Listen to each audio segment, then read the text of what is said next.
ढेंकानाल सहर स्थित कंटानाली बाईपास पाखरी सन हॉस्पिटल रे ताला पकाइले कर्मचारी। सूचना अनुसार उक्त हॉस्पिटल रे सौम्यरंजन घिवाला, मानस रंजन राउत, संतोष शतपथी, दुर्योधन साहू, दीपक दलई, गौरव विश्वाल, विकल बेहरा, रंजित मुकुट, अक्षय साहू, आशीष मल्लिक, सुनील खुंटिया, मनोज साहू एमिति अनेक कर्मचारी कार्य करि आसुथिले। गत किछि मास हेब हॉस्पिटल कर्तृपक्ष सेमानंकु दरमा देउ नथिबारु सेमाने ढेंकानाल टाउन थाना रे अभियोग करिथिले। परे हॉस्पिटल कर्तृपक्ष एहार समाधान करिवे बोली प्रतिश्रुति देइथिले, हेले प्रतिश्रुति पालनर थर मरुभूमि पालटि गले। शेषरे बहु मासर पारिश्रमिक न पाइबारु हॉस्पिटल मुख्य फाटक रे ताला पकाई आंदोलन करिसेंती कर्मचारी।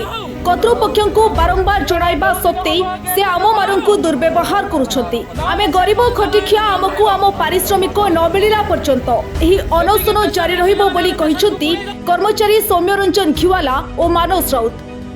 आज्ञा नमस्कार, मो सन हॉस्पिटल गोटे एम्प्लॉई। आमे आज्ञा 2 वर्ष होला सन हॉस्पिटल टोटाली सैलरी पाइना हूँ।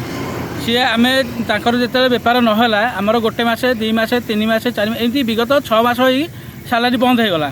जदि बंद है आम आम सीएफ साहू फोन कलु, आमर आडमिन भी थे समस्ते थे एक्जिक्यूटिव सब फोन कलु, आम सर आम खटुचु मासे 2 मासे 3 मास 6 मास सैलरी पाइना कहीं पाइना। सी कहले कि आमर बर्तमान बेपार डाउन अच्छी आम सैलरी बर्तमान दे पारूनी देखिक सुविधा करके आम आस्ते आस्ते सैलरी क्लीयर करूँ। जे आम कहलु आम सीना हाँ लोकाल अच्छु बोली आम जावासा करदे बाहर पिला ये आसुँच कटकू ये आसुँच सालेपुर आसुँच ये बर्तमान आसुँच आमर कौटू आसुँच बाहापुर आसुँच सी जावासा अपडाउन ताकू असुविधा है।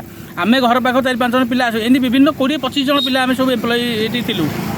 सी जो कहले ना आम सैलरी कहार दे पारूनी बर्तमान आम बेपार ना कि ना से आम आमर काम बंद कर बसिलु।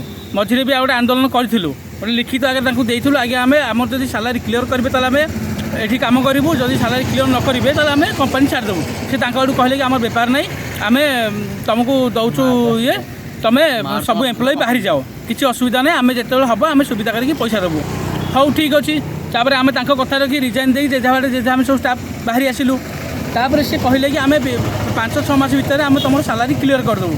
आज आज्ञा 2 वर्ष हो गलानी आम सैलरी क्लीयर हो पारूना। ताकू फोन कलाडू सी कहते आम दबू दबू आमको बहुत प्रकार आश्वासन दौरान। आम आज्ञा थाना को गलु, एसडीओ साहब सहित कथा हेलु, प्लस जिला सम अधिकारी कति गलु सहित कथा हेलु, लेबर अफिस गलु से फोन कले आम एक्जिक्यूटिव जी थे आडमिन थे प्लस आमर एचआर जी थे समस्त फोन कले। सी कहले कि इलेक्शन टाइम थी कहीं शुणिले तापर सांत्वना देले कहले आम यही वर्ष भितर देदेबू पैसा। देखला बेलू आज्ञा 2 वर्ष है पैसा दौना आमको ये हैरान कर। आम कटक जा 4-5 थर भी निराश होकर आसिलु। बर्तमान देखो बाध्य होगी आम सब स्टाफ गेट ताला पकईचु। बर्तमान आम ताला खोलबुनि आमर जदि दाबी पूरण न हुए आम यही राजरास्तार ही बसबू। आम पिला छुआ संसार चलो केमती। बर्तमान भितरिया गोटे बड़ ब्यानर करके डॉक्टर डकईकी गोटे चलई बेपार ठीक कि आमको कहते कौन आम बेपार करूना कि आमर पेसेंट होना आम पैसा दे पारूनी। डायरेक्ट पूरा मुँह खोला खोली से कहीदेले। आम कहलु जदि तुम पैसा नदब ताल हॉस्पिटल बंद कर दियो। जदि हॉस्पिटल बंद न कर आम राजरास्तार ओह्लैबू ठिया हबू गेट ताला पकेबू क्या पेसेंट छाड़बूनी। बर्तमान 2 जन पेसेंट आसिक फेरिकी गले। 6 मास सैलरी आम 6 मास है मिलनी 4 मास ये छोटिया छुआ बापा देह खराब माँ देह खराब सी तार आसिक कम करके आसिक पैसा नहीं घर चलुची। आमर दाबी पूरण हो